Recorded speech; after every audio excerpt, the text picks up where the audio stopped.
All right, folks, what is going on? This is episode 494 of the First and Frame Rate Show. I am VF Baller. Over here, we talk about Georgia Southern and Atlanta Falcons football. And today we have a preview of the Falcons Saints game.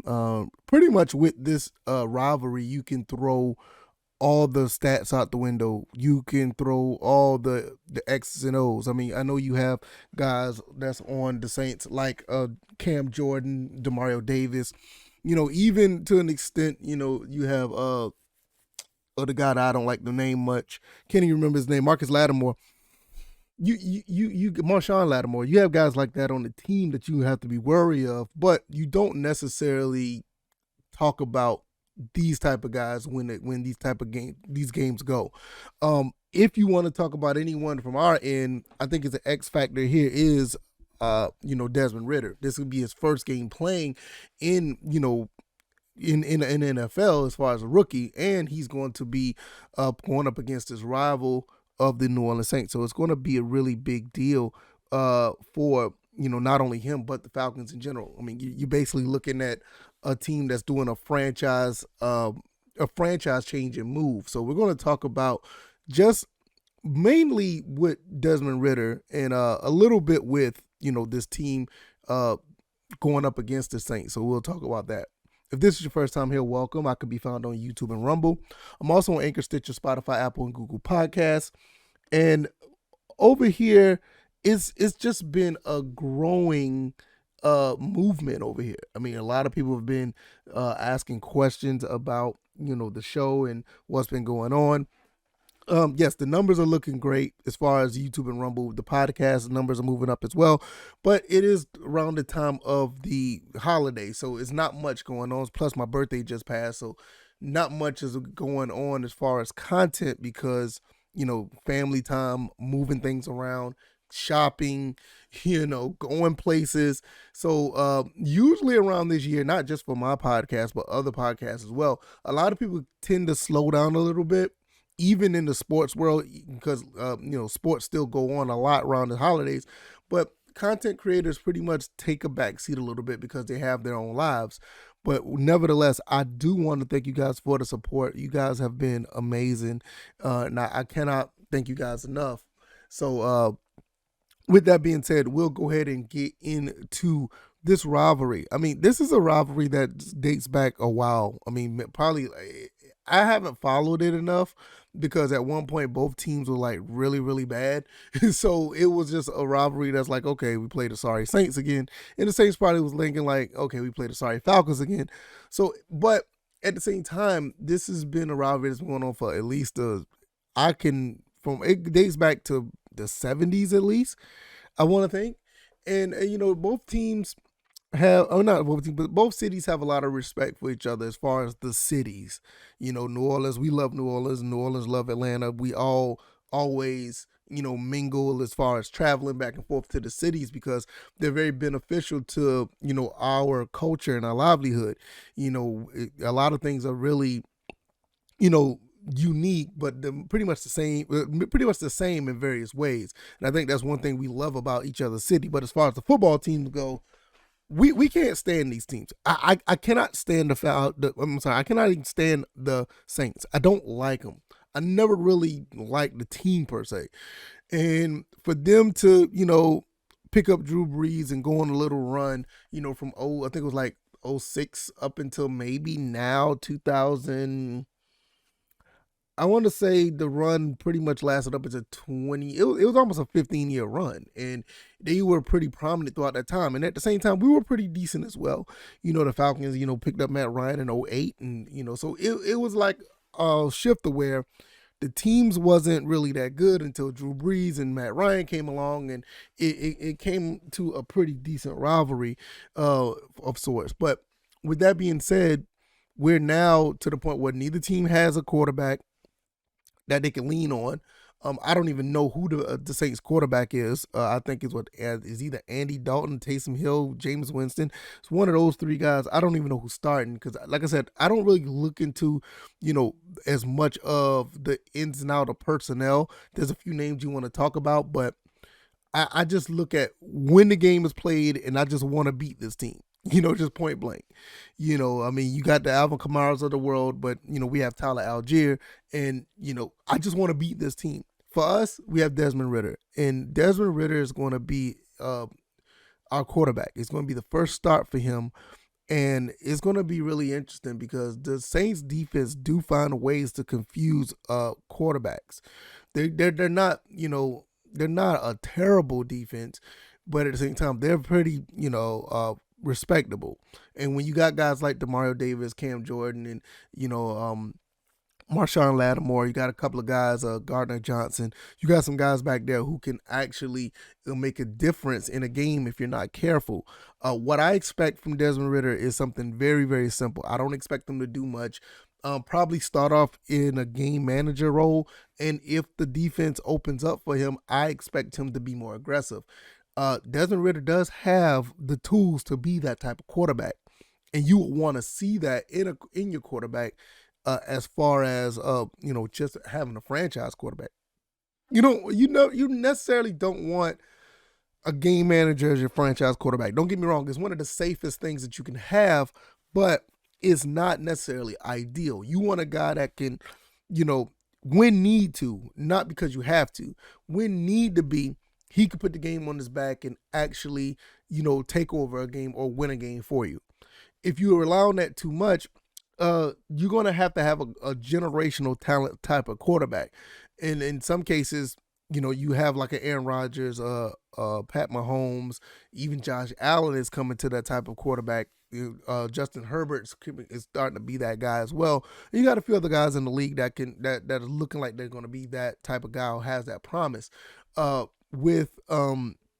have other people that are slightly below that, like I said, like the Carson Wentz's, Matt Ryan's of the world, who has that ability, but you don't want them to have that on their shoulders every game. I don't mind if Desmond Ridder is a little bit in between that. I don't want him to be, well, don't get me wrong. I think all of us will want, a quarterback that can just put the game on his shoulders and actually win every game for you. I mean, that's just a luxury, but it's not necessarily ideal. I mean, those guys, like, you only got like 2, maybe 3 guys in the league that are like that. And you're pushing it if you say 5.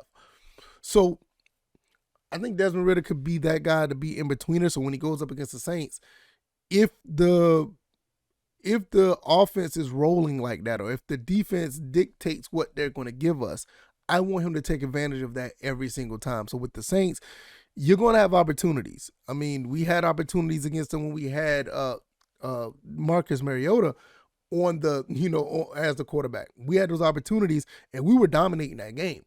It just so happened in the fourth quarter, we let it get away from us, and it just continued to add the stigma to what's been going on with this team. I mean, for the most part, we've been, tagged as a team that cannot hold on to wins, can't hold on to victories, and it kind of showed its head like the last couple of times this season.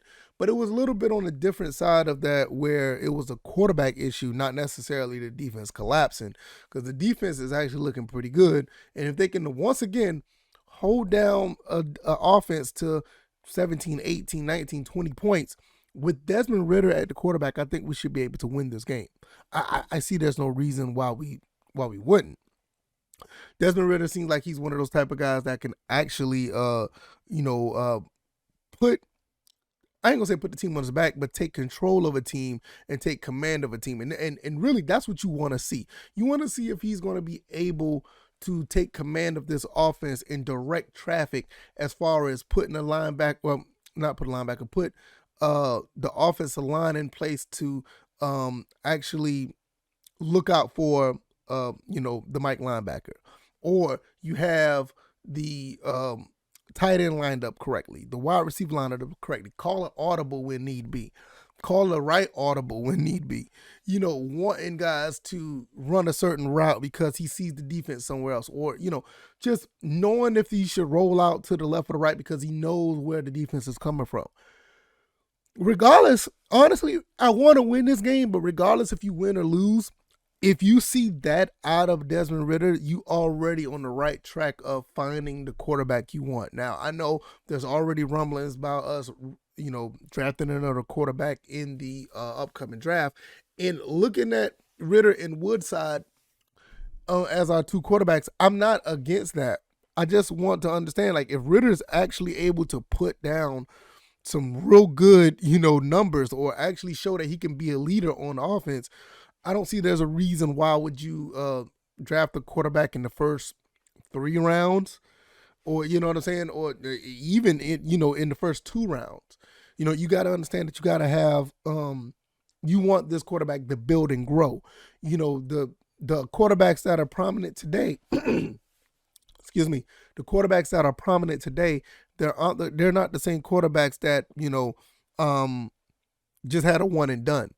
These guys have basically put in the time and had some growing pains in what they were capable of doing throughout the entire time of becoming that quarterback. So you're going to have some sort of patience with, you got to have some sort of patience with Desmond Ridder, especially with him being a rookie. So I would say at least till next year, you pretty much will know what you have by, the middle part of next year, maybe in the first game of next year. But, after that, he's only only played 5 games by then. If we don't make the playoffs, you only played 5 games by then. And it's still a small sample size. I think you need at least, for a rookie, you need at least 10 games, maybe a whole season to know. So you're probably looking at 16, 17 games before you know what type of quarterback you really have. Does he really catch on to everything? Does he really do things that you want to see him progressing and get better in? It's just something that you have to really, look into. So not much going on with the preview here. I just feel that you're just going to have to look into what Desmond Ridder does. That's just basically what it is. I mean, the rest of the teams, both of these teams are not really vying for a position. I guess you could say they are because the division is so low. But you also have the Panthers and the Bucks. Primarily, the Panthers are actually moving up. They're trending up. They're actually looking pretty good with their running game. But for us, all we need to do really is just to win out. If we could do that, we'll be right in the mix. So we'll see how that goes. Hopefully, we'll see how that plays out. Before I get out of here, I want you guys to check out BetUS. The link is down in the description. That's the affiliate link. Click that link, put down $100. And you put down $100, you'll get 125% bet book bonus. So you can wage on all type of things. You can put the wages on this game that's coming up against the Saints. You can also put down for, I think the final game of the World Cup is up. You also have the NBA, MMA. I think they're still going on. And you have the NBA. So you could go and put your wages down on any of those things. Click that link down below. That helps the channel. Also, you will get 125% bet book bonus. And it's pretty much what it's pretty much what it is over there. It's a pretty nice looking website to do some, nice wages and hopefully you can win some money. If you like this content, hit the like button, share this podcast, subscribe to the channel if you haven't already. I am on YouTube and Rumble, Anchor, Stitcher, Spotify, and Apple, Google Podcasts. You guys enjoy your weekend. I think it's going to be a pretty smooth weekend. Some football going on, not much on the college end. I think they have some bowl games coming out. Yeah, I'll probably watch a couple of those, put some wages on that as well. And I will be back and give you guys my opinion on everything that is going on throughout the Saints Falcons game, even with the anything going on Georgia Southern. I know we had a press conference, but not much to talk about there. I'm just waiting for these guys to go play Buffalo. I'm waiting for them. We got about 9-10 days left on that. Wait for them to play them so I can watch that game and enjoy them do it one more time. All right, y'all. I'm going to get out of here. You guys take it easy. You guys be blessed. Peace.